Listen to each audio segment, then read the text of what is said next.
Una pancarta. 4 palabras. Y de repente, medio planeta del fútbol dejó de hablar de un resultado para hablar de una guerra que nadie había cerrado del todo. Porque esto que estás a punto de escuchar no es una anécdota de vestuario, no es un calentón en redes sociales que se apaga en 48 horas. Esto es una historia donde se mezclan 40 años de heridas sin cerrar. Un ex asesor de Margaret Thatcher, 5 futbolistas que ganan más de 100 millones de euros al año jugando en los clubes más grandes de Inglaterra, y un expediente disciplinario de la FIFA que en este mismo instante decide si esas carreras siguen en pie o se derrumban. Y créeme, si crees que ya sabes cómo termina esto, prepárate, porque no sabes ni la mitad. Vamos a situarnos, porque los detalles aquí importan, y mucho. Miércoles 15 de julio de 2026. Mercedes-Benz Stadium, Atlanta. Semifinal del Mundial. Argentina contra Inglaterra. Casi 70.000 personas dentro del estadio y millones más pegadas a la pantalla en Buenos Aires, en Londres, en Madrid, en Ciudad de México. El árbitro designado por la FIFA fue el estadounidense Ismail El Fad, con Cory Parker como asistente. Argentina llegaba invicta, bicampeona del mundo, con Lionel Messi firmando lo que muchos analistas calificaron como su mejor actuación estadística en toda su carrera mundialista. Inglaterra llegaba con la presión de 60 años sin levantar la copa desde 1966, con Harry Kane y Jude Bellingham como abanderados de una generación que prometía romper la maldición. Y el partido, escúchame bien, fue de los que se quedan grabados en la retina para siempre. Inglaterra dominó gran parte del encuentro. Anthony Gordon adelantó a los 3 leones en el minuto 55, conectando un centro de Morgan Rogers. Silencio total entre los miles de argentinos que habían cruzado el Atlántico para estar ahí. En el minuto 74, un cabezazo de Alexis McAllister se estrelló en el poste. Segundos después, Jordan Pickford sacó una mano milagrosa que parecía sentenciar el destino. Parecía que esta vez no había remontada posible. Y entonces, minuto 85. Enzo Fernández, el mismo nombre que horas más tarde estaría en el centro de la tormenta política más grande que ha vivido el fútbol inglés en años, recibió desde fuera del área y disparó con una potencia que Pickford ni siquiera pudo tocar. 1-1. El estadio explotó. Y como si el guión estuviera escrito en algún lugar que nosotros no podemos leer, minuto 90+2, asistencia de Messi, cabezazo de Lautaro Martínez. 2-1, Argentina, otra vez, en una final del mundo. Ahí termina el fútbol, y ahí empieza todo lo demás. Porque en medio de la celebración, con los jugadores todavía en el césped, desde algún punto de la tribuna llegó al campo una lona blanca con 4 palabras impresas. Las Malvinas son argentinas. Las cámaras lo captaron todo, sin margen para la duda. Giovanni Lo Celso fue el primero en desplegarla. Lisandro Martínez, del Manchester United, la sostuvo con las 2 manos. Cristian El Cuti Romero, del Tottenham, la exhibió junto a sus compañeros. Nicolás Otamendi, perfectamente identificado.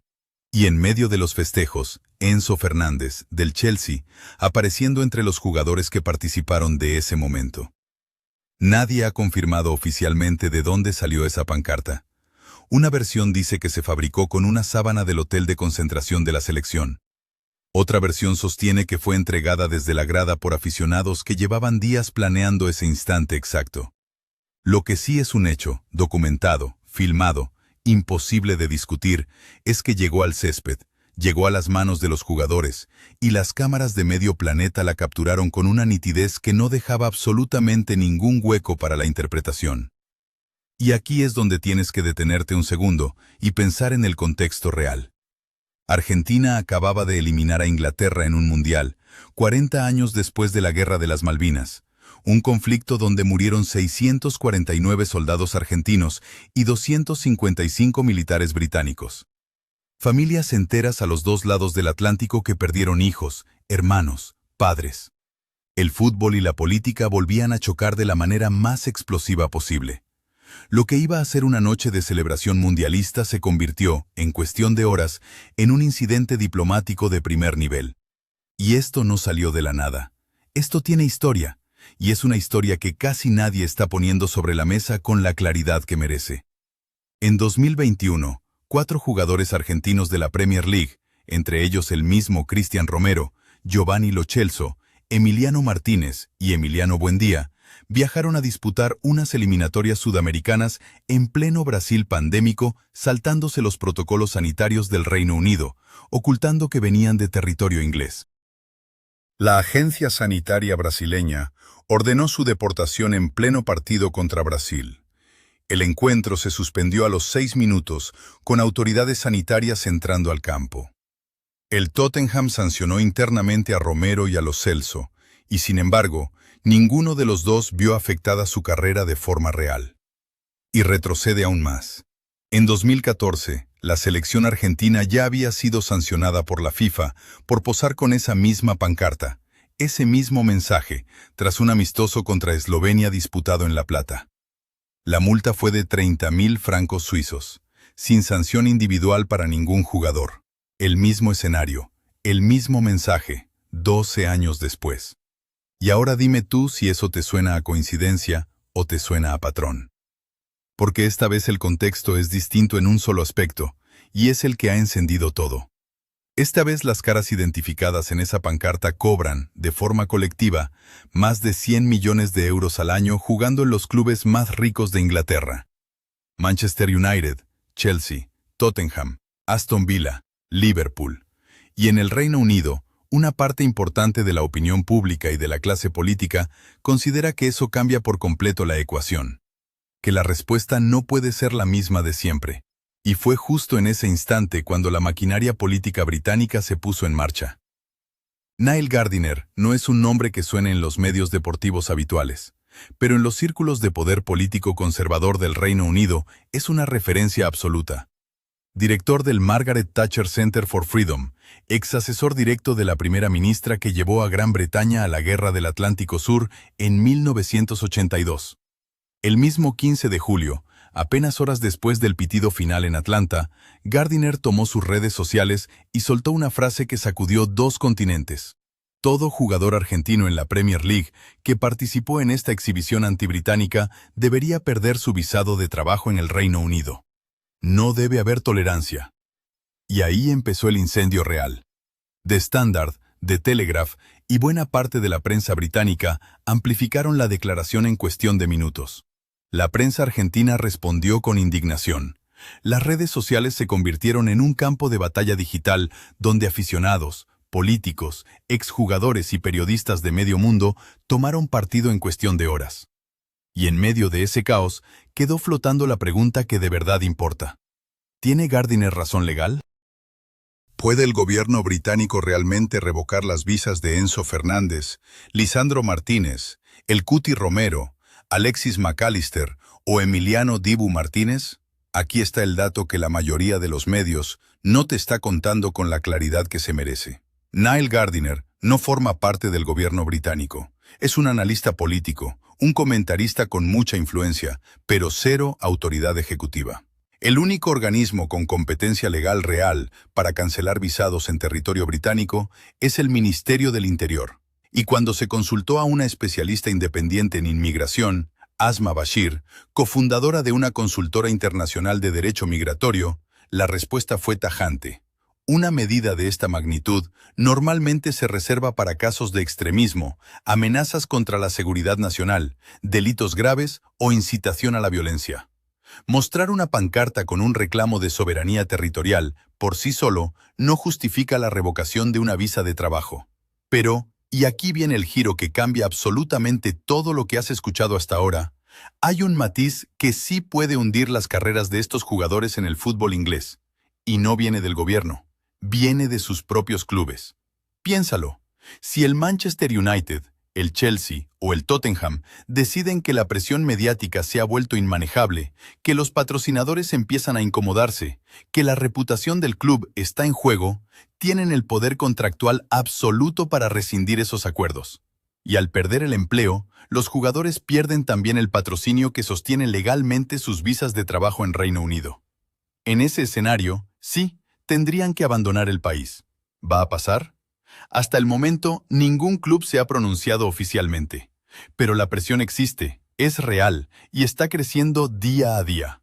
Y si te gusta este tipo de análisis, de esos que van más allá del titular fácil y te muestran el tablero completo, dale like ahora mismo y suscríbete a Nexo Futbolero, porque esto, te lo aseguro, solo se va a poner más caliente. Y aquí es donde la historia da un salto que muy pocos vieron venir. El 29 de julio de 2026, la FIFA confirmó oficialmente la apertura de un expediente disciplinario contra la Asociación del Fútbol Argentino.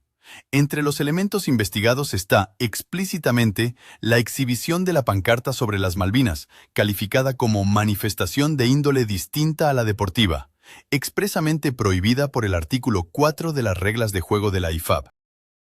Los jugadores más directamente señalados en el expediente son Lo Celso, Lisandro Martínez y el Cuti Romero. Y aquí tienes la pregunta que deberías estar haciéndote tú también. Si la FIFA multó a la AFA con 30.000 francos suizos en 2014 por exactamente el mismo gesto, ¿qué garantía real tiene alguien de que esta vez la sanción vaya a ser distinta?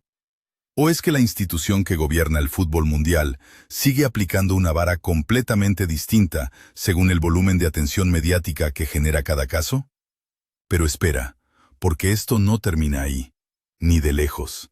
El expediente de la FIFA no se limita a la pancarta de Atlanta. La comisión disciplinaria está investigando simultáneamente lo que ocurrió en la final del Mundial 2026, disputada en el MetLife Stadium de Nueva Jersey, donde España derrotó a Argentina 1-0 en la prórroga. Tras el pitido final, se produjeron altercados entre jugadores de ambas selecciones. Leandro Paredes enfrenta 3 cargos por presunta agresión. Nahuel Molina, 2 cargos por el mismo motivo, más 1 adicional por conducta antideportiva. Thiago Almada también está siendo investigado por conducta antideportiva. Roberto Ayala, asistente técnico, leyenda histórica y exdefensor de la albiceleste, enfrenta un cargo por agresión. Y del lado español, el asistente conocido como Gavi también aparece dentro del mismo expediente. Las imágenes que se difundieron tras el pitido final muestran a Molina impactando al español Rodri y a Paredes agarrando por el cuello al defensor Eric García. Como si fuera poco, la AFA como institución recibe además una investigación aparte que acumula cánticos y gestos discriminatorios, retrasos en el inicio de partidos, incumplimiento de protocolos de seguridad y conducta inapropiada tanto de aficionados como de miembros de la delegación. La Comisión Disciplinaria de la FIFA lo describe literalmente como un patrón de conducta sostenido a lo largo de todo el torneo. Y aquí llega el argumento que, para mí, es el más devastador de toda esta historia. En 2022, tras el Mundial de Qatar, la FIFA abrió un expediente disciplinario contra la AFA por las celebraciones en la final ante Francia. Resultado: ninguna sanción ejemplar que disuadiera nada. En 2014, la AFA fue multada con 30.000 francos suizos por la pancarta de Malvinas. Resultado: 12 años después, la misma pancarta, el mismo mensaje, en el escenario más grande y más visto de toda la historia del fútbol. ¿Qué mensaje envía la FIFA al mundo cuando su respuesta ante actos idénticos es sistemáticamente proporcional al impacto económico y mediático del protagonista y no a la gravedad real de la infracción? ¿Puede alguien dentro de la FIFA mirar a los ojos a una selección de un país sin estrellas globales, sin mercado, sin patrocinadores millonarios, y garantizarle honestamente que recibiría el mismo trato que Argentina en este caso? Yo no encuentro esa respuesta en ningún comunicado oficial, y sospecho que tú tampoco la vas a encontrar. Quédate con esta imagen, porque es la que resume todo lo que está pasando. Giovanni Lo Celso, con la pancarta desplegada en el césped del Mercedes-Benz Stadium de Atlanta, rodeado de compañeros que cobran de los clubes más ricos de la liga más cara del planeta, mientras 40 años de historia sin resolver flotan literalmente en el aire entre ellos y los aficionados ingleses que en ese mismo instante abandonaban las gradas en un silencio pesado, incómodo, cargado de algo que ningún marcador puede explicar. El impacto de este escándalo, para que te hagas una idea real de su magnitud, no tiene precedente reciente en el mundo del fútbol. Las imágenes de la pancarta se reprodujeron en más de 40 países en menos de 12 horas. Medios británicos, desde The Standard hasta la BBC, destinaron portadas enteras a las peticiones de sanciones. Canales en español, desde Telemundo hasta CNN en español, generaron contenido durante días enteros. En Argentina, programas de debate político que normalmente hablan de economía o de elecciones adoptaron el tema como un asunto de Estado. Y en cierta manera, lo es.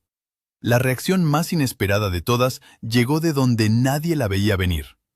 Gianni Infantino, presidente de la FIFA, rompió su silencio con declaraciones sobre Argentina y sobre Messi que generaron todavía más controversia.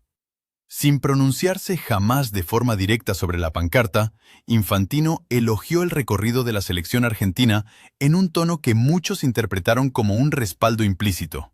Y esa ambigüedad calculada, créeme, dijo mucho más sobre cómo funciona realmente la FIFA que cualquier comunicado oficial que hayan emitido en semanas.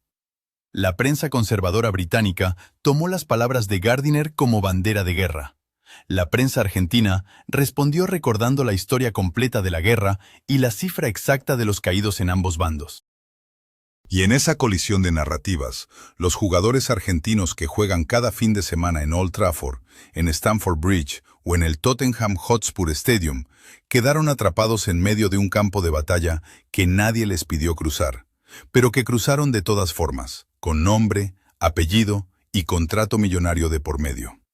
Argentina ganó en Atlanta, perdió la final ante España, y ahora está jugando, sin saberlo del todo, el partido más difícil de toda esta historia, el que se disputa fuera del campo, el que no tiene árbitro designado por la FIFA, el que no tiene tiempo reglamentario, ni prórroga, ni final programado. Y aquí es donde te toca a ti decidir de qué lado te paras.